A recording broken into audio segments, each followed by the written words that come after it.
Magandang gabi sa inyong lahat.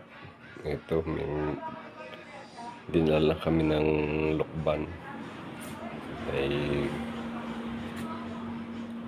gusto sa mga hindi pa nakakatikim nito ay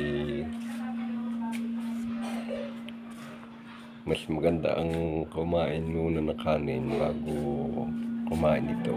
Pero pagka naman sanay ang inyong sikmura, okay lang. So, basta mahalaga ay sanay ang sikmura nyo kahit hindi kumakain ng kanin. Ito meron kasi sanay sa ganito eh. Pero yung mga hindi ay kain muna kayo. Yan. Maigi rin to sa kalusugan sa mga sipunin yan. Magandang prutas.